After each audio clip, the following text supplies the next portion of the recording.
إن الحمد لله نحمده ونستعينه ونستغفره ونعوذ بالله من شرور أنفسنا ومن سيئات أعمالنا. من يهده الله فلا مضل له ومن يضلل فلا هادي له، وأشهد أن لا إله إلا الله وحده لا شريك له، وأشهد أن محمدا عبده ورسوله صلى الله عليه وعلى آله وصحبه وأصحابه وسلم تسليما كثيرا. أما بعد، فقد قال الله عز وجل: أعوذ بالله من الشيطان الرجيم. بسم الله الرحمن الرحيم. يا أيها الذين آمنوا اتقوا الله حق تقاته ولا تموتن إلا وأنتم مسلمون. يا أيها الناس اتقوا ربكم الذي خلقكم من نفس واحدة وخلق منها زوجها وبث منهما رجالا كثيرا ونساء، واتقوا الله الذي تساءلون به والأرحام إن الله كان عليكم رقيبا.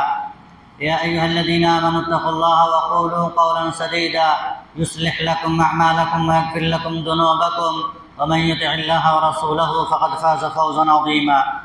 وقال الله عز وجل: أعوذ بالله من الشيطان الرجيم. وما كان المؤمنون لينفروا كافة فلولا نفر من كل فرقة منهم طائفة ليتفقهوا في الدين ولينذروا قومهم إذا رجعوا إليهم لعلهم يحذرون.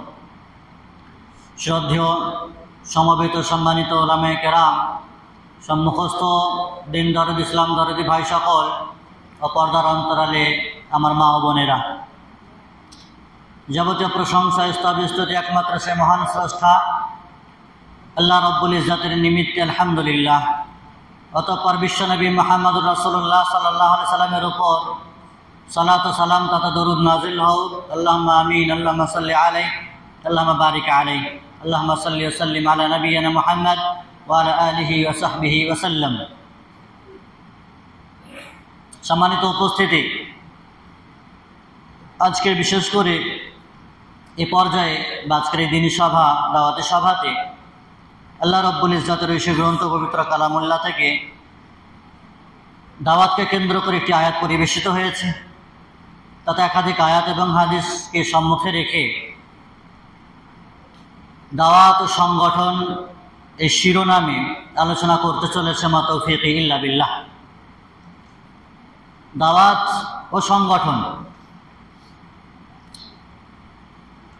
দাওয়াত শব্দটি আরবি শব্দ, বাংলাতেও ব্যাপকভাবে ব্যবহার হয়, যার অর্থ আমরা মোটামুটিভাবে জানি: আহ্বান করা, ডাকা, আমন্ত্রণ জানানো, নেমন্তন্ন করা।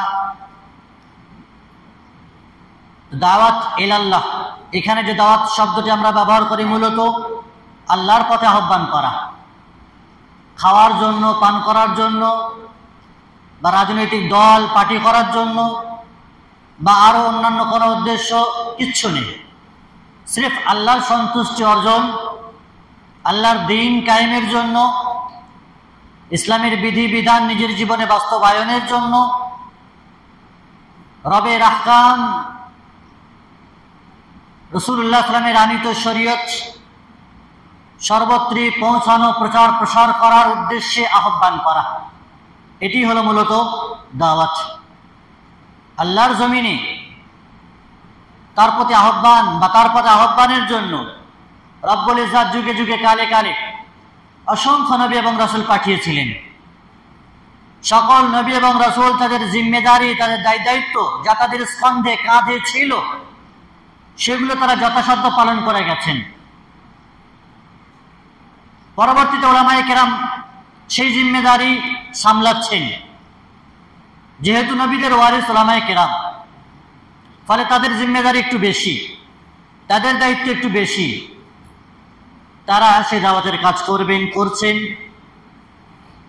সমাজে মানুষদেরকে সঠিক দ্বীন শেখানো, আকীদা শেখানো, শিরক বিদআত কুসংস্কার থেকে দূরে সরিয়ে রাখা, অজস্র ভুল ভ্রান্তি আমলে মানুষ যে লিপ্ত হয়ে আছে সেগুলো তাদেরকে চোখে আঙুল দিয়ে দেখিয়ে দেওয়া, সতর্ক সাবধান করা, এটি মূলত দাওয়াত। এরই দাওয়াত, এরই আহ্বান, এই মিশন আর এই ভিশন নিয়ে মূলত আমাদের এই সভাগুলি, যেটি রাসূলুল্লাহ সাল্লাল্লাহু আলাইহি ওয়াসাল্লামের তরিকা ছিল। প্রত্যেকটি নবী রাসূলের যে কাজকর্ম ছিল, যেটিকে উত্তম কাজ বলা হয়েছে আল্লাহ রাব্বুল ইজ্জতের ভাষায়, ওয়া মান আহসানু কাওলাম মিম্মান দাআ ইলাল্লাহ, তার চাইতে উত্তম কথা আর কার হতে পারে যেটা আমাদের ব্যানারে লাগানো আছে কথাটি, আল্লাহ তাআলার এই আয়াতটি, তার চাইতে উত্তম কথার কার হতে পারে? যে ব্যক্তি আল্লাহর পথে মানুষকে আহ্বান করে, ডাক দেয় নিঃস্বার্থে, কোনো স্বার্থ নেই, এবং নিজে বলে যে আমি একজন খাঁটি মুসলিম, বলে আর মানুষকে সেই পথে আহ্বান করে, নিজে করে আর মানুষকে করার জন্য উদাত্ত আহ্বান জানায়। সম্মানিত উপস্থিতি, শেখুল ইসলাম ইমাম ইবনে তাইমিয়া রাহিমাহুল্লাহ, বিখ্যাত আলেমে দ্বীন, তিনি বলেছেন আদ-দাওয়াতু ইলাল্লাহ হিয়া আদ-দাওয়াতু ইলাল ঈমান বিহি বিমা জাআত বিহি রুসুলুহু বিতাসদীকিহিম ফীমা আখবারু বিহি ওয়া তাআতুহুম ফীমা উমিরু। আল্লাহর দিকে দাওয়াতের অর্থ হচ্ছে যে আল্লাহ তাআলার প্রতি এবং তার রাসূল সাল্লাল্লাহু আলাইহি ওয়াসাল্লাম জানিয়ে এসেছেন তার প্রতি ঈমান আনা, এবং তারা যেসব বিষয়ে খবর দিয়ে গেছেন আমাদেরকে সেসব বিষয়গুলোকে সত্য বলে স্বীকার করা, এবং তারা যেসব আদেশ দিয়ে গেছেন সেগুলোকে পূর্ণভাবে মেনে চলা, আনুগত্য করা, এটাকেই বলা হয় মূলত দাওয়াত। আর সংগঠন তথা জামাত, জামাত বলা হয় আল জামাআহ মাজতামা মিনান নাস আলা হাদফি তাহতা ইমারা, নির্দিষ্ট লক্ষ্যে একজন নেতার অধীনে সংঘবদ্ধ জনতাকে জামাত বলা হয়। কোন একটি খাস উদ্দেশ্য এবং লক্ষ্যকে সম্মুখে রেখে একজন মানুষের অধীনে নেতৃত্বকে মেনে নিয়ে চলার নাম হচ্ছে জামাত, চলার নাম হচ্ছে সংগঠন বা সংঘবদ্ধ জীবন। দাওয়াতের গুরুত্ব আর ফজিলতের ক্ষেত্রে আমরা একাধিকবার বিভিন্ন কথা বিভিন্ন মজলিসে বলে এসেছি। আল্লাহ রাব্বুল ইজ্জত পবিত্র কোরআনে বলেছেন, কেন এমনটি হয় না, তোমাদের মাঝ থেকে একটি দল কেন বের হয় না যারা দ্বীনের জ্ঞান হাসিল করবে, আর সেই দ্বীনের জ্ঞান হাসিল করার পরে শরীয়ত, ইসলাম, ঈমানের বিষয়গুলো জানার পরে সে তার পরিবারের কাছে গিয়ে, জনতার কাছে গিয়ে, সমাজ সোসাইটির মানুষের কাছে গিয়ে আল্লাহর ভয় দেখাবে, দ্বীনের কথাবার্তাগুলো তুলে ধরবে, জাহান্নামের আযাবের কথা বলবে, আখিরাতের কথা বলবে, কবরের আযাবের ভয় দেখাবে, জান্নাতের লোভ লালসার কথা তুলে ধরবে। কেন এমনটি হয় না?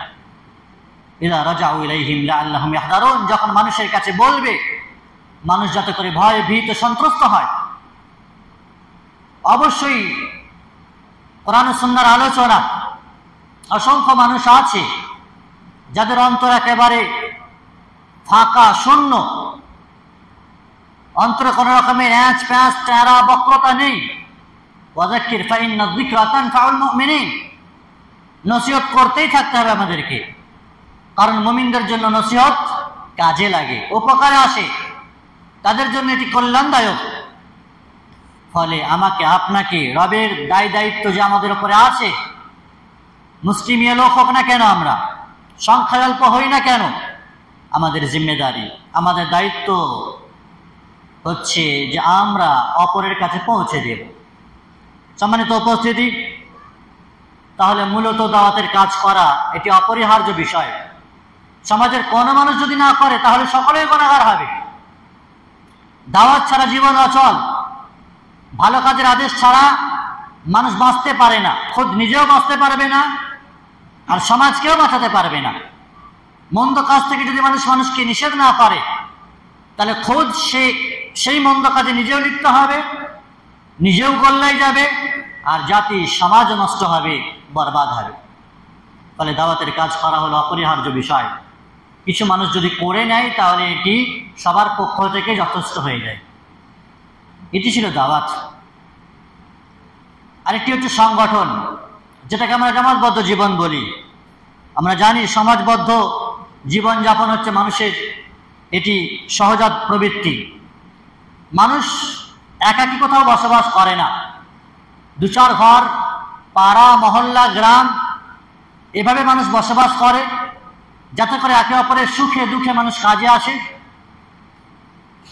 একে অপরের বিভিন্ন রকমের কল্যাণে আসে, একে অপরকে বিভিন্ন রকমের রোগ বালা মুসিবত বিপদ আপদ থেকে রক্ষা করতে পারে। এজন্যই হচ্ছে সমাজ, এজন্য মানুষকে সামাজিক জীব বলা হয়। মানুষ চাইলে বনে গিয়ে জঙ্গলে গিয়ে বসবাস করুক, তো দেখবে সে কতদিন পারছে টিকতে, সেখানে পারবে না। চলতে পারবে না, খাওয়া দাওয়া, লেনদেন, আদান প্রদান সম্ভব নয় তার জন্য। ফলে সমাজবদ্ধ জীবনযাপন করা মানুষের জন্য এটি জরুরি, সংঘবদ্ধ জীবনযাপন করা মানুষের জন্য এটি ওয়াজিব, সাংগঠনিক জীবনযাপন করা মানুষের জন্য ওয়াজিব। মানব জীবনে সংঘবদ্ধ জীবনযাপনের গুরুত্ব এবং প্রয়োজনীয়তা এর অনস্বীকার্য। আমরা জানি আমাদের সমাজে বিভিন্ন রকমের কথা প্রচলিত আছে যে 10 মিলে করি কাজ, হারি জিতি নাহি লাজ। 10 জন মিলে কাজকর্ম করলে সেটাতে হারি অথবা জিতি আমাদের কোনো সমস্যা হয় না, পরবর্তীতে সেটাকে শুধরে নিতে পারে। এবং এ কথাও প্রচলিত আছে 10-এর লাঠি 1-এর বোঝা। তাহলে একসঙ্গে অনেকগুলো মানুষ বসবাস করলে, কাজকর্ম করলে তাতে বরকত থাকে, তাতে ভুল ভ্রান্তিগুলো হলে সেগুলো শুধরে দেওয়ার মতন অবকাশ থাকে, একে অপরের পরামর্শ ভালো উঠে আসতে পারে। নাহলে যদি একাই একজন মানুষ বিভিন্ন রকমের ফরমান জারি করে, একাই সবকিছু করার চেষ্টা করে, তাহলে সেক্ষেত্রে ভুল ভ্রান্তি হওয়ার চান্স সেটি বেশি। কিন্তু সকলে মিলেমিশে যদি কাজ করে, একে অপরের পরামর্শের মাধ্যমে যদি কাজ করে, তাহলে সেক্ষেত্রে ভুল ভ্রান্তি হওয়া এটি খুব কম বিষয় হয়ে দাঁড়াবে। সম্মানিত উপস্থিতি, আমরা জানি অল্প অল্প জিনিসই বিরাট আকার ধারণ করে। ক্ষুদ্র ক্ষুদ্র বৃষ্টিকণা, যেটি বন্যা সাইলাব দেখা দেয়, ক্ষুদ্র ক্ষুদ্র অণু বিরাট পরমাণু এবং পারমাণবিক বোমায় পরিণত হয়, যেটি একটি দেশকে ধ্বংস করার জন্য যথেষ্ট হয়। তাহলে এই যে মিলেমিশে কাজ, যার গুরুত্ব আমি বোঝাতে চাইছি। যদি পানি 1 ফোঁটা হয় তার কোনো গুরুত্ব থাকে না, একটি অণু তার কোনো গুরুত্ব থাকে না, হাজারো অণু সংগঠিতভাবে সেটি মানবিক বোমাতে তৈরি হয়, পরমাণু বোমাতে তৈরি হয়। সম্মানিত উপস্থিতি, আমরা জানি যে বিশেষ করে মুসলিম জাতিকে সকল প্রকারের ভেদাভেদ ভুলে গিয়ে খাঁটি কোরআন এবং সুন্নাহর আলোকে নিজেদেরকে গড়ে তোলা, সীসা ঢালা প্রাচীরের ন্যায় নিজেদেরকে গড়ে তোলা, এটি আমাদের জন্য জরুরি। আল্লাহ রাব্বুল ইজ্জত পবিত্র কোরআনে বলেছেন, ইন্নাল্লাহা ইউহিব্বুল্লাযীনা ইউকাতিলুনা ফী সাবিলিহি সাফফান কাআন্নাহুম বুনিয়ানুম মারসুস। আল্লাহ তাআলা সেই জাতিকে ভালোবাসেন, তাদেরকে ভালোবাসেন যারা আল্লাহর পথে যুদ্ধ জিহাদ করে, আল্লাহর পথে যারা সংগ্রাম করে, আল্লাহর পথে যারা বেরিয়ে যায় সীসা ঢালা প্রাচীরের ন্যায় সংঘবদ্ধ হয়ে, একাকীভাবে নয়, সীসা ঢালা প্রাচীরের ন্যায় তারা একত্রিতভাবে যারা আল্লাহর পথে সংগ্রাম করে, দাওয়াতের কাজ করে, এদেরকে আল্লাহ রাব্বুল ইজ্জত ভালোবাসেন। সম্মানিত উপস্থিতি, জামায়াত বা সংগঠন সম্পর্কে শাইখুল ইসলাম ইমাম ইবনে তাইমিয়া রাহিমাহুল্লাহ বলছেন, আল জামাআহ হিয়া আল ইজতিমা ওয়া দিদ্দুহা আল ফুরকা ওয়া ইন কানা লাফজুল জামাআতি ক্বাদ সারা ইসমান লিনাফসিল কওমিল মুজতামিঈন। জামাত হচ্ছে একত্রিত হওয়া, এটি দলাদলির বিপরীত। যদিও জামাত শব্দটি যে কোনো ঐক্যবদ্ধ সম্প্রদায়ের ক্ষেত্রে ব্যবহার হয়ে থাকে। এজন্য আব্দুল্লাহ বিন মাসউদ রাদিয়াল্লাহু তাআলা তিনি বলতেন, জামাত হচ্ছে সেটি মা ওয়াফাকাল হক ওয়া ইন কুনতা ওয়াহদাক, যেটি হকের অনুকূলে, যদিও তুমি একাই হও না কেন, সদস্য সংখ্যা একজনই হোক না কেন, সে যদি হকের পথে থাকে তাহলে সেটিই জামাত, সেটিই উম্মত। ইব্রাহিম আলাইহিস সালাতু ওয়াস সালাম সেই যুগে শুধুমাত্র একাই তৌহিদের সোলজার ছিলেন, তৌহিদবাদী ছিলেন। তার পিতা তার সঙ্গ দেয়নি, তার পিতা মুশরিক ছিল, তাকে ছেড়ে দিয়ে তিনি হিজরত করলেন। তাকে উম্মত বলা হয়েছে ইব্রাহিম আলাইহিস সালামকে, ইন্না ইব্রাহিমা কানা উম্মাতান কানিতা। ফলে সমাজে ভালো কাজ করতে গিয়ে, দাওয়াতের কাজ করতে গিয়ে, দ্বীনের কাজ করতে গিয়ে, আল্লাহর কাজ করতে গিয়ে মানুষ একাকী হতে পারে, তার সঙ্গ অনেকে না দিতে পারে, অনেকে এড়িয়ে যেতে পারে, কেটে পড়তে পারে। এটা দুঃখের কোনো বিষয় নেই। যদি আপনি একাই হকের পথে থাকেন, হকের দাওয়াত দিতে থাকেন, তো আপনাকে একাকী, আপনাকে জামাত বলা হয়। আপনি একাই একটি সংগঠন, আপনি একাই একটি খোদ প্রতিষ্ঠান। আর অজস্র মানুষ আছে কিন্তু হকের পথে নেই, শিরকের পথে আছে, বেলিল্লাহপনার পথে আছে, শরীয়ত বিরোধী আইন বাস্তবায়নের পথে আছে, গোটা গ্রাম একত্রিত ভাবে আছে, সেটিকে জামাত বলা হবে? সেই জামাতের কোনো অস্তিত্ব আছে? সেই জামাতের কোনো গুরুত্ব আল্লাহর কাছে আছে? নেই। যে জামাত শিরকের ওপরে, বেদিনের ওপরে, কোরআন সুন্নাহ বিরোধী আইনের ওপরে যে জামাত কায়েম আছে, সেটা গোটা গ্রামবাসী হোক, গোটা এলাকাবাসী হোক, তার কিঞ্চিত পরিমাণ মূল্য আল্লাহ রাব্বুল ইজ্জতের কাছে নেই। একজন মানুষ যদি মুওয়াহিদ হয়, তো তৌহিদবাদী হয়, একজন মানুষ যদি সত্যের পথে সংগ্রাম করতে উদ্যত হয়, প্রচেষ্টা চালায়, গোটা এলাকাবাসী যদি তার বিরোধিতা করে, তারপরেও তার দিনের কিছু ক্ষতি করতে পারবে না, তার দিনের কিচ্ছু ক্ষতি করতে পারবে না। রাসূলুল্লাহ সাল্লাল্লাহু আলাইহি ওয়াসাল্লাম তিনি বলেছেন যে কিয়ামতের পূর্বে একটি দল সর্বদাই বরাবর হকের উপরে থাকবে। লা তাযালু তাইফাতুম মিন উম্মতি মানসুরিনা আলাল হক লা ইয়াদুররুহুম মান খাযালাহুম। সেই সমস্ত জামাতের, হক জামাতের কেউ দিনের ক্ষতি করতে পারবে না কিয়ামত অবধি, হাত্তা ইয়াতি আমরুল্লাহ। দুনিয়ার ক্ষতি করতে পারে, মারতে পারে, ধরতে পারে, টর্চার করতে পারে, গালিগুলুজ করতে পারে, বিভিন্ন রকমের পার্টি দিয়ে, রাজনীতি পার্টি আর সমাজের আইন কানুন দিয়ে আপনাকে এক ঘরে করতে পারে, আপনার দুনিয়াবি ক্ষতি করতে পারে, কিন্তু দিনের ক্ষতি করতে পারবে না। নবী আলাইহিস সালাতু ওয়াস সালামের দাওয়াতের ক্ষেত্রে তায়েফের ময়দানে তাকে মেরেছে মানুষেরা, উহুদের প্রান্তরে রাসূলুল্লাহ সাল্লাল্লাহু আলাইহি ওয়াসাল্লামের দাঁত ভেঙে শহীদ হয়ে গেছে, মাথার হেলমেট ভেঙে রক্তাক্ত হয়েছেন। দুনিয়ার ক্ষতি করতে পেরেছে, তারা সক্ষম হয়েছে, কিন্তু দিনের ক্ষতি করতে পেরেছে? রাসূলুল্লাহ সাল্লাল্লাহু আলাইহি ওয়াসাল্লামকে কি বেদিন করতে পেরেছিল? তাদের দলে টানতে পেরেছিল? মুশরিকদের দলে কি তিনি নিয়োজিত হয়ে গেছিলেন? তাহলে কিয়ামত অবধি একটি দল সর্বদাই হকের উপরে থাকবে এবং তারাই বিজয়ী হবে। তাদের দিনের কোন রকম কেউ ক্ষতি করতে পারবে না, তার নামাজ কেড়ে নিতে পারবে না, তার ঈমান বুক থেকে ছিনিয়ে নিতে পারবে না, তাওহীদকে কেড়ে নিতে পারবে না, আল্লাহর ভয়কে অন্তর থেকে কেড়ে নিতে পারবে না। কিয়ামত অবধি একটা দল সর্বদাই হকের উপরে থাকবে, আল্লাহর সাহায্য তাদের উপরে থাকবে। সম্মানিত উপস্থিতি, আমরা জানি যে কোনো একটি প্রতিষ্ঠান বা যে কোনো একটি সংগঠন চলতে হলে, চালাতে হলে বিভিন্ন উপাদানের প্রয়োজন আছে। আমরা সকলেই অনেকেই বিবাহিতা আছি, বিবাহিতা আছি, সংসার পরিবার পরিচালনা করছি। জানি একটি পরিবার পরিচালনা করতে গিয়ে কত রকম সমস্যার সম্মুখীন হতে হয়। পরিবারে ঠিকঠাক খোরাক মেটাতে হয়, স্ত্রীর খোরাক, সন্তানের খোরাক, পরিবারটাকে ঠিকঠাকভাবে গাইড দিতে হয়, তাদের জন্য সময় দিতে হয়, অর্থ ইনকাম করতে হয়, পরিবারের সাপোর্ট থাকতে হবে। স্ত্রী যদি আপনার সাপোর্ট না থাকে, আপনার টাকা পয়সা উচ্ছেদ হয়ে যাবে। আপনি যেটুকু ইনকাম করেন, স্ত্রী যদি আমানতদার না হয়, পরেশগার না হয়, দিনদার না হয়, বেলিল্লাপনা হয়, তাহলে অর্থও যাবে, দিনও যাবে, শরীয়তও যাবে, সবকিছু ধূলিসাৎ করে দেবে। ফলে একটা পরিবারের ক্ষেত্রে যেমন স্ত্রীকে সাপোর্টার হতে হবে, সন্তানকে অনুগামী হতে হবে, স্বামীকে ঠিকঠাকভাবে পরিবারের নেতৃত্ব দিতে হবে, তবে একটি পরিবার ঠিকঠাকভাবে চলতে পারে। ঠিক অনুরূপভাবে একটি জামায়াত বা একটি সংগঠন বা একটি সংঘবদ্ধ জীবন পরিচালনা করতে গেলে তার বেশ কিছু উপাদান আছে। সে মৌলিক উপাদানগুলো ছাড়া একটি জামায়াত বা একটি সংগঠন চলতে পারে না। তার মধ্যে একটি উপাদান হলো লক্ষ্য, উদ্দেশ্য। কি উদ্দেশ্য আমাদের সংগঠনে, আমাদের দাওয়াতের, আমাদের এই জামাতের? সেই উদ্দেশ্যকে বাস্তবায়ন করতে হবে, পরিষ্কার হতে হবে সেই উদ্দেশ্যে। অনুরূপভাবে একটি উপাদান হচ্ছে যোগ্য নেতৃত্ব, যোগ্য নেতা হতে হবে, দক্ষ নেতা হতে হবে, কোরআন সুন্নাহর আহ্বানকারী দায়ী হতে হবে।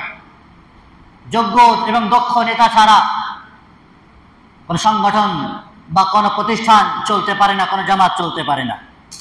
অনুরূপভাবে সঠিক কর্মসূচি হতে হবে। কর্মসূচি, কি কাজ করব, কি কাজ করা দরকার, জামাতবদ্ধ জীবনযাপনের জন্য কোন কাজের প্রয়োজন আছে। আমরা জানি আমাদের সংগঠনের পক্ষ থেকে বার্ষিক কর্মসূচি দেওয়া হয় গ্রুপগুলোতে, হোয়াটসঅ্যাপে মাসিক কর্মসূচি দেওয়া হয়। আপনি আপনার জীবনে কোরআন তেলাওয়াত করবেন, কোরআনের অর্থগুলো পড়বেন, তাওহীদ পড়বেন, হাদিসের চর্চা রাখবেন, দোয়া দরুদগুলো মুখস্থ করবেন নিজে, পরিবারের সকলে। এই কর্মসূচিগুলোকে আপনাকে মানতে হবে। অনুরূপভাবে নিবেদিত প্রাণ কর্মী বাহিনী হতে হবে। সবকিছু আছে, নেতা আছে, লক্ষ্য উদ্দেশ্য ঠিক আছে, কর্মসূচি আছে, আর কর্মী যদি নিবেদিত প্রাণ না হয়, কর্মীরা যদি সময় না দেয়, কর্মীরা যদি সেইভাবে জান প্রাণ দিয়ে দাওয়াতের ময়দানে লাফিয়ে না পড়ে, সমাজকে সচেতনতার কাজে তারা যদি সময় না দেয়, তাহলে সংগঠন বা জামাতবদ্ধ জীবনযাপন চলতে পারে না। অনুরূপভাবে অর্থ, সংগঠনের একটি মৌলিক অর্থ হলো অর্থ ব্যয় করতে হবে। আপনি জানেন আপনার পরিবার যেমন অর্থ ছাড়া চলতে পারে না, টাকা ছাড়া চলতে পারে না। ঠিক তেমনি একটি জামাতবদ্ধ জীবন যাপন করতে হলে, সকলকে নিয়ে চলতে হলে তার একটি ফান্ড হতে হয়, সেখানে অর্থ ব্যয় করতে হয়। ফাঁকা বুলিয়া উলিয়ে শুধুমাত্র কাজ হয় না, সংগঠনে অর্থ ব্যয় করতে হবে, নয়তো সংগঠন চলতে পারে না। অনুরূপভাবে একটি উপাদান হচ্ছে নির্দিষ্ট ক্ষেত্র। আপনার নির্দিষ্ট খাস কিছু ক্ষেত্র থাকতে হবে।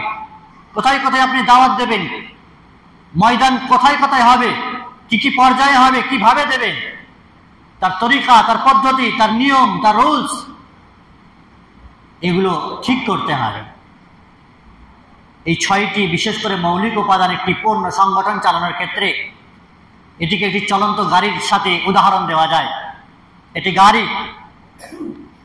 গাড়ি চালাতে গেলে বা চলতে হলে যেমন দক্ষ চালক হতে হবে, গাড়ির যে ড্রাইভার দক্ষ হতে হবে, তার এক্সপিরিয়েন্স থাকতে হবে, গাড়ি চালানোর মতন ক্ষমতা থাকতে হবে, সেই যোগ্যতা থাকতে হবে।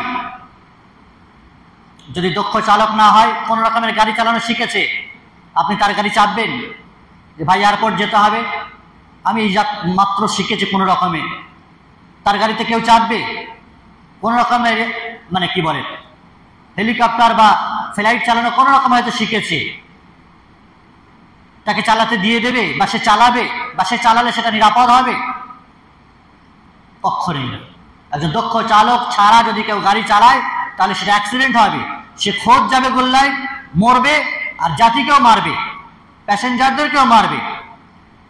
অনুরূপভাবে গাড়ির ক্ষেত্রে হেল্পার, কন্ডাক্টর থাকে। আমরা লরির ক্ষেত্রে দেখে থাকি, বাসের ক্ষেত্রে দেখে থাকি, হেল্পার থাকে, কন্ডাক্টর থাকে।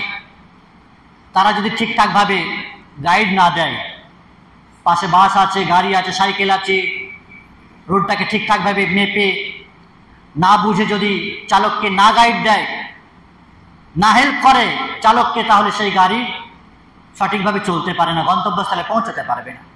হেল্পার এবং কন্ট্রাক্টরের প্রয়োজন আছে। ঠিক তেমনি একটি সংগঠনের ক্ষেত্রে নিবেদিত প্রাণ কর্মীর প্রয়োজন আছে। কর্মীদের যদি সাপোর্ট না পাওয়া যায়, জনগণ যদি এতে সহযোগিতা না করে, তাহলে সংগঠন জীবনে চলবে না।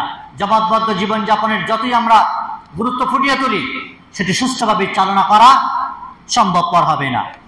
অনুরূপভাবে গাড়ির ক্ষেত্রে ভালো ইঞ্জিন হতে হবে, ড্রাইভার চাঙ্গা, হেল্পারও চাঙ্গা, খুব মজবুত, দক্ষ হেল্পার, দক্ষ চালক, কিন্তু গাড়ির ইঞ্জিন ভালো নেই, যখন তখন আগুন লেগে যেতে পারে, যখন তখন বাস্ট হতে পারে, যেখানে সেখানে খারাপ হয়ে যেতে পারে।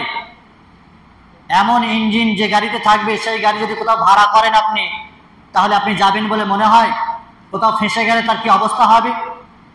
তাহলে গাড়ির ইঞ্জিন যদি ভালো না হয়, তাহলে আমরা জানি সেই সফরটি নিরাপদ হবে না, সুষ্ঠুভাবে চলতে পারবো না। অনুরূপভাবে গাড়ি চলার ক্ষেত্রে তেলের প্রয়োজন আছে, ফুয়েলের প্রয়োজন আছে, যেটিকে অর্থ দিয়ে আমরা মাপি। তেল ছাড়া সব কিছু আছে, কিন্তু গাড়িতে তেল নেই, সেই গাড়ি চলতে পারে না। যত বড়ই হাইফাই দামি গাড়ি হোক না কেন, তেল অথবা ইলেকট্রিক গাড়ি এখন চার্জ ছাড়া চলতে পারে না, তেল ছাড়া চলতে পারে না, তেলের প্রয়োজন আছে। ঠিক তেমনি একটি সংগঠন আর একটি জামাতবদ্ধ জীবনযাপন চালাতে হলে, চলতে হলে অর্থের প্রয়োজন আছে। তেল ছাড়া সংগঠন চলতে পারে না। অনুরূপভাবে নির্দিষ্ট ক্ষেত্র বলতে আমরা জানি গাড়ি চালানোর ক্ষেত্রে বিভিন্ন রকমের প্রয়োজনীয়তা থাকে, গিয়ারের প্রয়োজন থাকে, স্টিয়ারিংয়ের প্রয়োজন থাকে, ব্রেকের প্রয়োজন আছে, হর্ন বাজানোর প্রয়োজন আছে, রাস্তা ঠিকঠাকভাবে চালানোর প্রয়োজন আছে। যেমন রাস্তা আমাদেরকে তেমন চলতে হবে। রাস্তা খারাপ, আপনি হাই স্পিডে চলবেন, তা আপনি তো অ্যাক্সিডেন্ট হবেন, মরবেন, পড়ে গিয়ে স্লিপ খেয়ে পা ভাঙবে, মাথা ভাঙবে, আরও কিছু হবে। যেমন রাস্তা, যেমন ময়দান, তেমনভাবে আপনাকে চলতে হবে। যেমন যেখানে পরিবেশ, সেখানে তেমনভাবেই তার ব্যবস্থাপনা করতে হবে। যেমন যার রোগ, তেমন তাকে ওষুধ দিতে হবে। সম্মানিত উপস্থিতি, তাহলে সাংগঠনিক জীবনযাপন করার জন্য, সংঘবদ্ধ জীবনযাপন করার জন্য, সংগঠনকে পূর্ণভাবে, সুস্থভাবে চালানোর জন্য এই মৌলিক উপাদানগুলির প্রয়োজন আছে, যেটি একটি গাড়ির ক্ষেত্রে আমরা বুঝে থাকি। আমরা জানি সুনান তিরমিজির হাদিস, নবী আলাইহিস সালাতু ওয়াস সালাম তিনি বলেছেন, ইয়াদুল্লাহি মাআল জামাআহ, আল্লাহ রাব্বুল ইজ্জাতের হাত জামাতের উপরে আছে। যে জামাত কোরআন সুন্নাহর উপরে টিকে থাকে, আল্লাহর দ্বীনকে প্রচার প্রসারের ক্ষেত্রে যাদের কর্মব্যস্ততা, যাদের কাজকর্ম হয়, তাদের উপর আল্লাহর রহমত বরকত নাজিল হয়, তাদেরকে আল্লাহ ভালোবাসেন। আমরা জানি নেতৃত্ব আনুগত্যহীন সংগঠন মূলত সংগঠনই নয়। মসজিদ ভর্তি মুসল্লি থাকার পরেও যদি সকলে যে যার মতো সালাত আদায় করে, যদি কেউ ইমামকেই না মানে, তাহলে সেটিকে জামাত বলা হয় না। ইমামের পিছনে মুক্তাদিরা দাঁড় হবে, একসাথে পড়বে, তবেই তো সেটি জামাত। ইমাম একা পড়ছেন, মুক্তাদিরা একা একা নামাজ পড়ছে, ওটিকে যেমন আমরা জামাত বলতে পারি না। ইমাম রুকুতে গেছেন তো মুসল্লি মুক্তাদি সেজদাতে গেছে, ওটিকে আপনি জামাত বলতে পারেন না। এমনকি ইমামের ভুল হলে সেটা শুধরে দিতে হবে নামাজেই। তারপরেও যদি ইমাম দেখা যায় সেটি শুধরাতে পারেননি, চলে গেছেন সেজদাতে, রুকু হওয়ার দরকার ছিল, তারপরে আপনাকে কিন্তু সেজদাতেই যেতে হবে, সেজদাতেই যেতে হবে। ইমামের মুখালিফাত বিরুদ্ধাচরণ জায়েজ নয়।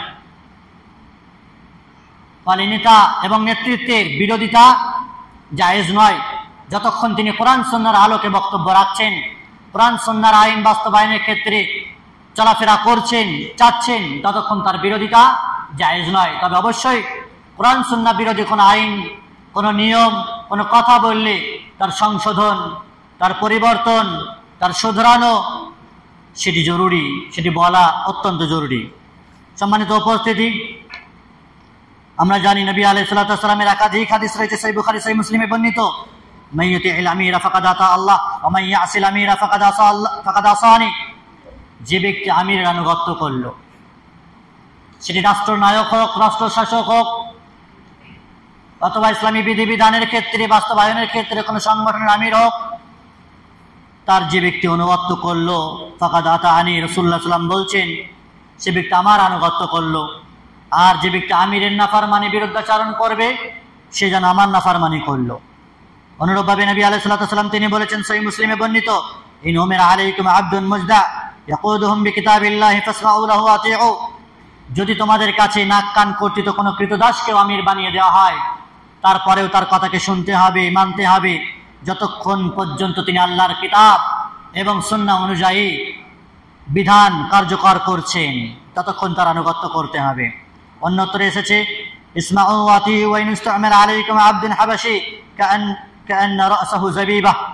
যদিও তার মাথাটা কিশমিশের ন্যায় হোক না কেন, চ্যাপ্টা হোক না কেন, এমন ব্যক্তিকেও যদি নেতা বানিয়ে দেওয়া হয়, আর কোরআন সুন্নাহর উপরে তিনি আছেন, সেই রকমই বিধিবিধান চালু করতে চাইছেন, মসজিদ ভিত্তিক, মাদ্রাসা ভিত্তিক, সংগঠন ভিত্তিক, দাওয়াত ভিত্তিক, তাহলে সেটি মানতে আপনি বাধ্য, আপনি বদ্ধপরিকর, তার বিরোধিতা করা যাবে না।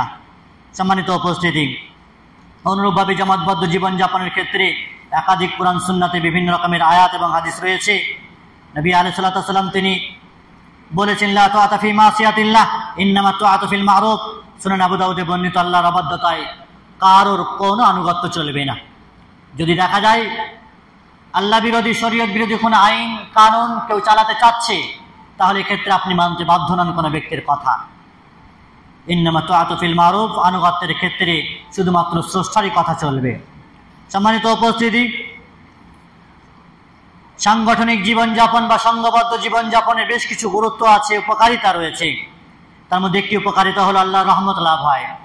সংঘবদ্ধ জীবনযাপন যদি করেন আপনি, তাহলে আল্লাহ রাব্বুল ইজ্জাতের রহমত আপনার উপরে হবে, বরকত নাজিল হবে। আল জামাআতু রাহমাতুন ওয়াল ফুরকাতু আযাব। জামাতবদ্ধ থাকা এটি রহমতের কাজ, আর বিচ্ছিন্নতা থাকা এটি আযাব। অনুরূপভাবে সংঘবদ্ধ জীবনযাপন করলে শক্তি বৃদ্ধি হয়। আমরা জানি পার্থিব জীবনের সংগঠন একটি বিশাল শক্তি। পৃথিবীতে সকল শ্রেণী মানুষের সংগঠন আছে। এটি মৌমাছির সংগঠন আছে, পিপিলিকার সংগঠন আছে, হাড়ি মুচি মেথরের সংগঠন আছে, রিক্সাওয়ালা টোটোওয়ালাদের সংগঠন আছে, সাভার ইউনিয়ন আছে। নেই শুধুমাত্র মুসলিমদের, নেই শুধুমাত্র আহলে হাদিসদের। সংগঠনের কথা বললে, ফর্ম ফিল আপের কথা এলে মানুষ তখন ভয় খায়, না জানে এখানে ফর্ম ফিল আপ করলে সরকার ধরবে না তো, কিছু হবে না তো। আধার কার্ডের জেরক্স চাইলে, ভোটার কার্ডের জেরক্স চাইলে মানুষের কত বাহানা। দুনিয়ার সর্বকাজে আধার কার্ড আর ভোটার কার্ডের জেরক্স দিয়ে বসে রইল। যখন তখন সরকার থেকে সার্ভে করতে আসছে, পঞ্চায়েত থেকে আসছে, বিডিও থেকে আসছে, এডিও থেকে আসছে, স্বাস্থ্য দপ্তর থেকে আসছে, মানুষ নিয়েই বসে আছে, জেরক্স খুলে দিয়ে দিচ্ছে যখন তখন চাইছে। সর্ব জায়গাতে আপনি আপনার আধার কার্ডের নাম্বার ওপেন করে দিলেন, ব্যাংক থেকে শুরু করে সর্বস্তরে আর সংগঠনের ক্ষেত্রে, দাওয়াতের ক্ষেত্রে যখন বলা হচ্ছে বা একটা ডকুমেন্টস দিতে হবে, তখন এত জানে ভয়, কি জানি কি হবে, সরকার না ধরে, কোথায় যেন ফেঁসে না যায়। পৃথিবীর সব জায়গায় ওপেন হয়ে গেল আপনার ডকুমেন্টস, কোথাও বাকি থাকলো না। আর শুধুমাত্র দিনের ক্ষেত্রে এখানে ভয় আপনার। এটি বাহানা, ছল চতুরি ছাড়া কিছুই নয়। শক্তি বৃদ্ধি কি করে হবে, একতাবদ্ধ কি করে হবে না আপনি? এটি সংঘবদ্ধ জীবনযাপন করতে গেলে তার কিছু ফর্মালিটিস আছে, তার কিছু নিয়ম কানুন আছে। আমরা সকলেই জানি মসজিদ ভিত্তিক সদস্য হতে গেলে তার রুলস রেগুলেশন আছে, খাতা আছে, সেখানে সই করতে হয়। মসজিদ মাদ্রাসা পরিচালনার জন্য ট্রাস্ট আছে, সেখানেও সব রকমের সরকারি রুলস নিয়ম আমরা মেনে চলি, যাবতীয় নিয়ম কানুন মেনে চলি, সকল প্রকার ডকুমেন্টস জড়ো করে আছি। আর একটি সংগঠন যেখানে আপনি একজন একনিষ্ঠ কর্মী হবেন, আপনার একটা ডাটা থাকবে, আপনার একটা পরিচয় থাকবে, আপনি আল্লাহর দ্বীনের জন্য কাজ করেন, কর্মী, সেক্ষেত্রে আপনি ডকুমেন্টস দিতে এত ভয়। সম্মানিত উপস্থিতি, অনুরূপভাবে সাংগঠনিক জীবনের ক্ষেত্রে সুসম্পর্কে বৃদ্ধি হয়। সংগঠন সেটি মায়েদের মধ্যে থাকতে পারে, বোনেদের মধ্যেও থাকতে পারে। দিনের কার্যকারিতা করার জন্য মহিলাদের মাঝেও সংগঠন থাকবে, তারা আপোষের মাঝে দিনের আলাপ আলোচনা করবে, ভুল ভ্রান্তিগুলোর সংশোধনের জন্য আলাপ আলোচনা করবে, পরিবারের ভেতরে যে সমস্ত ভুল ত্রুটি আছে সেগুলো তুলে ধরবে, সেগুলোর পোস্টমর্টম করার চেষ্টা করবে। সম্মানিত উপস্থিতি, নবী আলাইহিস সালাম তিনি বলেছেন, ইন্নাল মুমিন লিল মুমিনি কাল বুনিয়ান ইয়াশুদ্দু বাযুহু বাযা, এক মুমিন অপর মুমিনের জন্য প্রাচীর স্বরূপ, দেওয়াল স্বরূপ। প্রাচীরের দেওয়ালের এক অংশ যেমন অপর অংশকে মজবুত করে, ঠিক তেমনি এক মুসলিম অপর মুসলিমকে মজবুত করবে। পায়ে পায়ে কাঁধে কাঁধ মিলিয়ে চললে তবেই তো একে অপরকে আপনি মজবুত করতে পারবেন। সংঘবদ্ধ জীবনযাপন করলে শয়তানের কবল থেকে আপনি রক্ষা পাবেন। যদি একাকী চলেন, একাকী চলাফেরা করার চেষ্টা করেন, শয়তান আপনাকে গ্রেফতার করবে, আপনাকে ফাঁসিয়ে দেবে, দিন থেকে আপনাকে বেদিন করে দেবে। নবী আলাইহিস সালাম বলেছেন, সহিহ মুসলিমে বর্ণিত, ইন্না শাইতানা কাদ ইয়াইসা ইয়াবুদাহুল মুসাল্লুনা ফি জাজিরাতিল আরব ওয়ালাকিন ফি তাহরিশ বাইনহুম। শয়তান এ বিষয়ে নিরাশ হয়ে গেছে যে আরব উপদ্বীপে মুসল্লিরা তার ইবাদত করবে, সে নিরাশ হয়ে গেছে যে আর আমার ইবাদত হবে না। কিন্তু পরস্পরের মাঝে বিচ্ছিন্নতার ব্যাপারে সে কিন্তু নিরাশ হয়নি।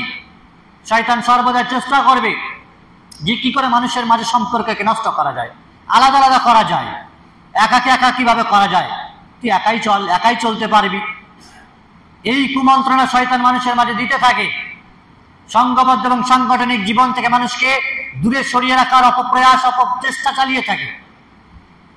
তুই নিজের খাস, নিজের পরিস, তো কার ধার ধারতে হবে, কার আন্ডারে চলবি, কার পথে চলবি, কাদের সাথে মিলেমিশে চলবি।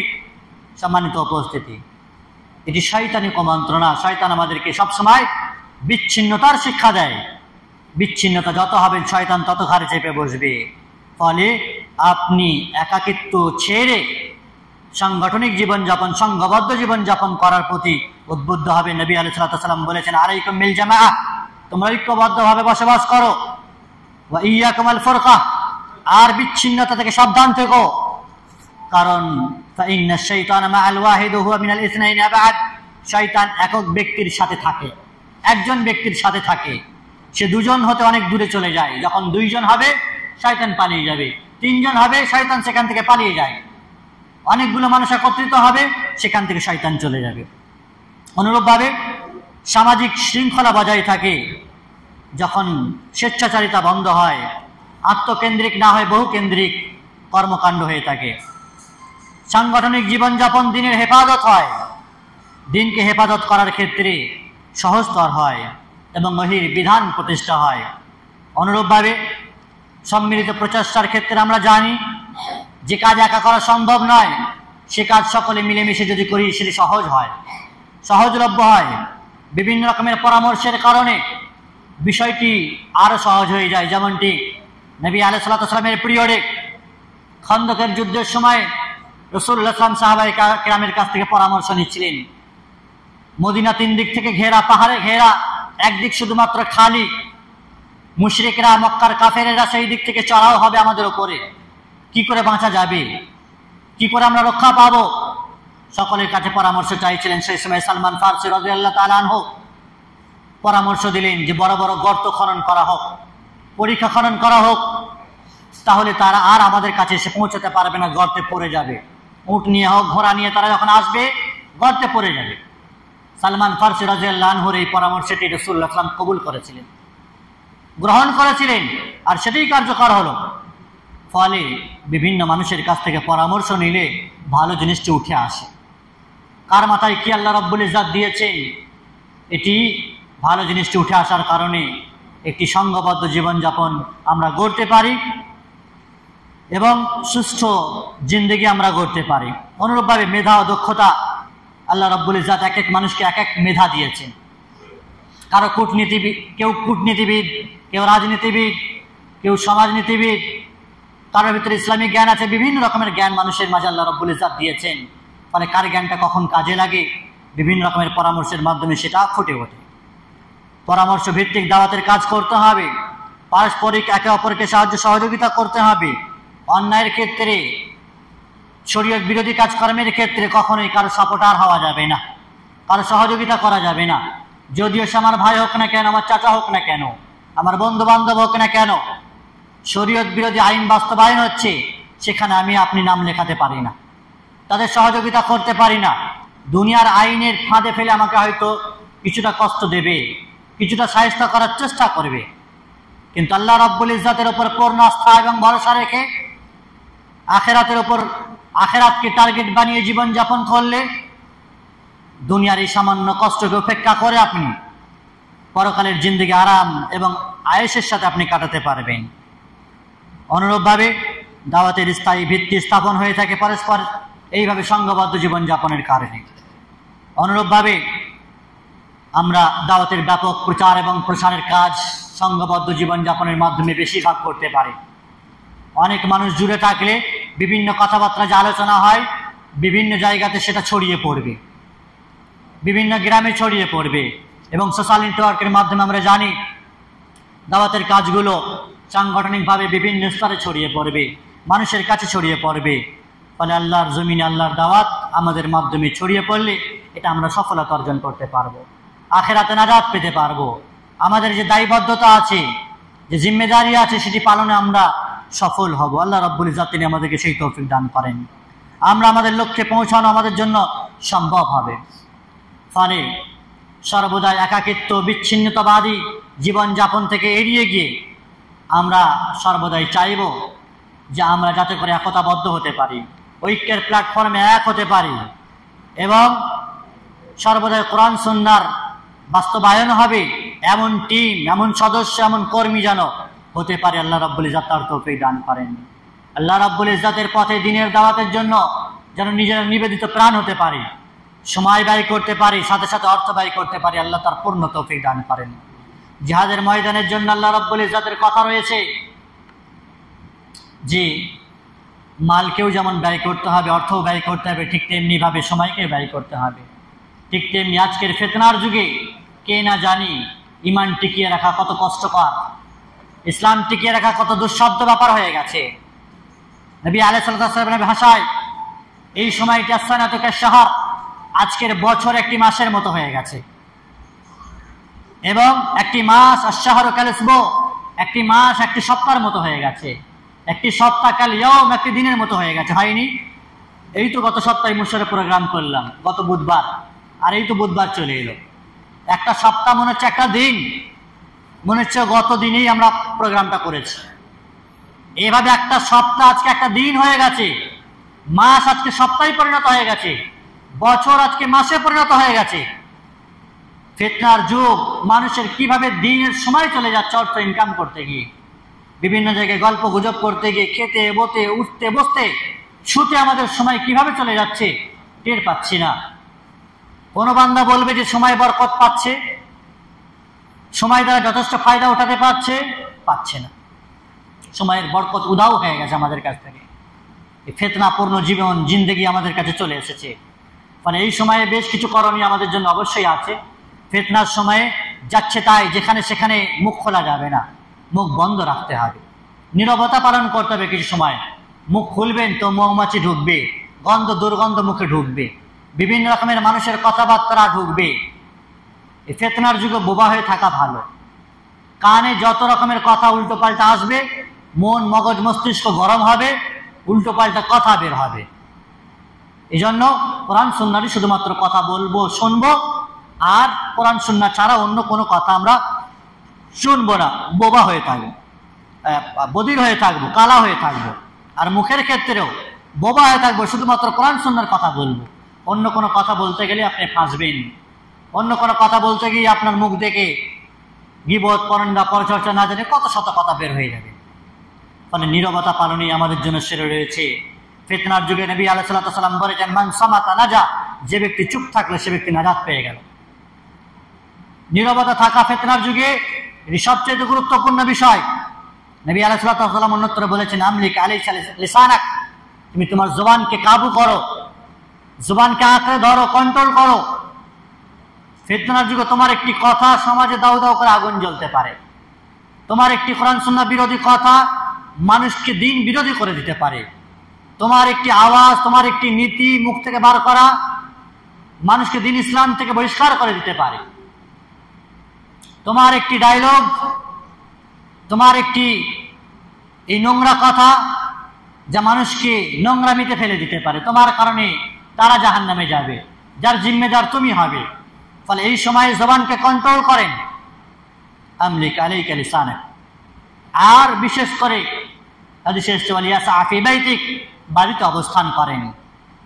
দোকানে, পাশারে, বাজারে এখানে সেখানে ঘোরাফেরা করেন না, বেশি সময় নষ্ট করেন না। বাজারে যাওয়ার দরকার আছে, কেনাকাটা করেন আর চলে আসেন। সেখানে বসে লম্বা চওড়া গল্প গুজব করতে যেয়েন না। ফিতনার যুগ, আপনার সময় নষ্ট হবে, ঈমান নষ্ট হবে, ইবাদত নষ্ট হবে, এবং নোংরা কাজকর্ম করার কারণে গুনাহ আপনার ঘাড়ে চেপে বসবে। এই সময়ে আপনি আপনার বাড়িতে অবস্থান করেন, মসজিদে অবস্থান করেন, মসজিদকে আঁকড়ে ধরে থাকেন, যেমনটি মানুষ করোনার সময়, লকডাউনের সময় করেছিল। বাড়িতে অবস্থান করেছিল, বের হয়নি। তারপরেও কিন্তু মানুষ মরে যায়নি, মরে গেছে, মারা যায়নি। বাড়িতে বসবাস করার পরেও খেয়ে পড়ে কোনো রকমের জীবন তো চলে গেছে। আজকে আপনি ছাড়া পেয়েছেন, ছুট পেয়েছেন, যান, কাজকর্ম করেন, ইনকাম করেন, ব্যবসা বাণিজ্য করেন, কিন্তু সব কিছু করে তাড়াতাড়ি বাড়ি ফেরার চেষ্টা করেন, মসজিদ অবস্থান করার চেষ্টা করেন, আল্লাহর পথে নিজের জীবনকে বিলিয়ে দেওয়ার চেষ্টা করেন। কারণ আমরা চোখের সামনে দেখতে পাচ্ছি মৃত্যু কিভাবে মানুষের হয়ে যায়। আমাদের চোখের সামনে থেকে কয়েকজন মানুষ চলে গেল কিভাবে। আমাদের বিশিষ্ট আলেমে দ্বীন ডক্টর জাভেদ উসমান রাব্বানী চেন্নাই হজ থেকে ফিরেছেন, আর তারপরে হার্ট অ্যাটাকে একদিনের মাথাতেই তিনি চলে গেলেন। আল্লাহ রাব্বুল ইজ্জত জান্নাতবাসী করুন। মওত এক আটাল হাকিকাত है। এই জন্য মৃত্যুকে সামনে রেখে জীবনের পথে আপনি দিনের পথে অগ্রসর হন। মৃত্যু যে কোনো সময় চলে আসতে পারে, কি জবাব দেবেন? বেশিরভাগ আমাদের এখানে বয়স হয়ে গেছে, কোন সময় চলে আসবে। মানে দিনের সাথে জড়িত হন, সংগঠনের সাথে জড়িত হন, আল্লাহর বিধিবিধান সমাজের সর্বস্তরে পৌঁছে দেবো, এই টিমের সাথে জড়িত হন, গ্রুপের সাথে জড়িত হন, ভালো কাজের সাথে জড়িত হন, মন্দ কাজ থেকে বাধা দেব, এর একটি খাঁটি কর্মী এবং সদস্য হন। আল্লাহ রাব্বুল ইজ্জত তিনি যেন আমাদের সকলকে সেই তৌফিক দান করে। আমিন। সাল্লাল্লাহু আলা নবিয়িনা মুহাম্মদ ওয়া আলা আলিহি ওয়া সাহবিহি আজমাইন। পরিশেষে কথা বলবো যে আল্লাহ রাব্বুল ইজ্জত আমাদের যাদেরকে সময় দিয়েছে, এত ব্যতিব্যস্ত নেই, বাইরে থাকি না, দেশেই থাকি, তারা প্রতিটি সভাতে, সপ্তাহে একটি দিন সভা হয়, অবশ্যই উপস্থিত হন। ফিতনা থেকে বাঁচবেন, গুনাহ থেকে বাঁচবেন, নেকি অর্জন করে নিতে পারবেন। এই সময় অনেক কিছু শিখে নিতে পারবেন। হতে পারে আপনার এই সময়ের মাধ্যমে আল্লাহ তাআলা আপনাকে পরিবর্তন করে দেবেন, আপনার জীবন চেঞ্জ হয়ে যাবে। আপনি ঘন ঘন মসজিদে আসার চেষ্টা করবেন। আপনার এই মজলিসে উপস্থিত হওয়াটাকে যদি আল্লাহ কবুল করে নেন, তাহলে দেখা যাবে আপনার এই কবুল করাটাই জান্নাত যাওয়ার জন্য যথেষ্ট হবে, এবং আপনার আগামী জীবনগুলো আল্লাহ তাআলা এইভাবে নেকির পথে আপনাকে কাটাবেন। ফলে সময় দেন, সময় ব্যয় করেন, আল্লাহর দেওয়া সময়। এই যে সময় দিন রাত চলে যাচ্ছে, এটা আল্লাহরই সময়। ফলে আল্লাহর দেওয়া সময় আল্লাহর পথে ব্যয় করেন। অনুরূপভাবে আল্লাহ রাব্বুল ইজ্জত যাদেরকে অর্থ দিয়েছেন, ক্ষমতা দিয়েছেন, টাকা পয়সা দিয়েছেন, আমরা প্রতিনিয়ত কিছু কিছু ব্যয় করার মনস্থ করি, চেষ্টা করি। সেটি আমাদের মসজিদ ভিত্তিক করি, ফকির মিসকিনদেরকে করি, অভাবীদেরকে করি, বিভিন্ন রকমের মাদ্রাসার ছেলেদের প্রতি করে থাকি, বা ওলামায়ে কেরামদের প্রতি করে থাকি। আমাদেরকে বিভিন্ন ক্ষেত্রে ব্যয় করতে হবে, হাতটাকে খুলতে হবে। অনুরূপভাবে সংগঠন, যেটি সংঘবদ্ধ জীবনযাপন, যে সংগঠন, তাতে অধিক পরিমাণে ব্যয় করার প্রয়োজন আছে। এটি একটি প্রতিষ্ঠান। যেমন একটি মাদ্রাসা চালাতে গেলে অঢেল টাকার প্রয়োজন পড়ে, ঠিক তেমনি একটি প্রতিষ্ঠান সংগঠন চালাতে গেলে দাওয়াতের পথে অসংখ্য টাকা পয়সার খরচের বিষয় আসে, সেগুলিকে ভরপাই করবে। মানুষ বোঝেই না যে দাওয়াতের পথে টাকা লাগবে। আপনি সামান্য একটি পরিবারে দুজনা মিলে খান, দুজনা মিলে থাকেন, সংসারে শুধুমাত্র খান দান, এতেই কত খরচ হয়। একটি বাড়িতে কত টাকা খরচ হয় মাস গেলে। তাহলে একটি সংগঠন চালাতে গেলে 4টে 8টা সভা কন্টিনিউভাবে চলে আমাদের এই হুগলি জেলাতে বিশেষ করে, আর বিভিন্ন সময়ে চলে থাকে। তো বই পুস্তক ক্রয় করা থেকে, দায়ীদের খরচ থেকে বিভিন্ন রকমের খরচ থাকে, যাতে অর্থ কিছুই থাকে না, একেবারে তলানিতে চলে যায়। ফলে মানুষ তারা অর্থ ব্যয় করবে। আমরা যখন মুর্শিদাবাদের মাটিতে সংগঠনের জেলাভিত্তিক রিপোর্ট পেশ করে থাকি, বড় লজ্জা লাগে আমাদেরকে। গত সপ্তাহেই বা তার আগের সপ্তাহে সম্ভবত শনিবারে মুর্শিদাবাদে গিয়েছিলাম আমাদের রাজ্য মিটিংয়ে। মুর্শিদাবাদ জেলার যে আয় দাওয়াতের ক্ষেত্রে, সংগঠনের ক্ষেত্রে, সেটা হচ্ছে 19 লাখ টাকা। বার্ষিক তাদের আয় হচ্ছে সংগঠন 19 লাখ টাকা। তো কাজ ওখানে হবে না তো কোথায় হবে? ওটা মুর্শিদাবাদের মানুষ দিনের পথে আছে, দিনের কার্যক্রমের পথে আছে, দাওয়াতের সাথে অতপ্রতভাবে জড়িত আছে। সব ইয়ং স্টার যুবকেরা। আমাদের দেশের যুবকদের কাউকে দেখতে পাই না, সব সোনা ছেলতে চলে গেছে বাইরে, কাউকে দেখতে পাই না। আর ওদের সব যুবকেরা কাজ করছে, বয়স্ক মানুষেরাও জুড়ে আছে। তো অর্থ ব্যয় করলে মানুষকে টানা যায়। যেভাবে অর্থ ব্যয় হবে সেভাবে আরও কাজের গতি বাড়বে, এটা আমরা জানি। ফলে আমাদেরকে বেশি বেশি করে অর্থ ব্যয় করার চেষ্টা করতে হবে। যাকাত হোক, সাধারণ দান হোক, সেটি আমরা সংগঠনের স্বার্থে আমরা ব্যয় করবো। আমরা জানি রমজানে শুধুমাত্র প্রতিটি মসজিদে বিল থাকে, এছাড়াও প্রতিটি মানুষ দায়িত্বশীল আছেন আমাদের গ্রামে, তাদের কাছে মাঝে মধ্যেই আপনারা অর্থ ব্যয় করবেন, জমা করবেন। এবং সোশ্যাল নেটওয়ার্কের যে সমস্ত প্ল্যাটফর্মগুলো রয়েছে সেগুলোর সাথে জড়িত হবেন। সেখানের মাধ্যমে অনলাইনেও কেউ পেমেন্ট করতে পারেন, ফোনপে, পেটিএম এগুলোও রয়েছে, সেগুলোতেও জমা করতে পারেন। আল্লাহ রাব্বুল ইজ্জত তিনি যেন আমাদের মালে ধনে বরকত প্রদান করেন, আমাদের সময়ে বরকত প্রদান করেন, আমাদের দিনের ক্ষেত্রে জোশ জজবা আল্লাহ রাব্বুল ইজ্জত যেন আরও বাড়িয়ে দেন। আল্লাহ রাব্বুল ইজ্জত তিনি যেন আমাদেরকে কবুল করেন। এ পর্যায়ে কারো কোনো প্রশ্ন আছে? যদি কোনো প্রশ্ন থাকে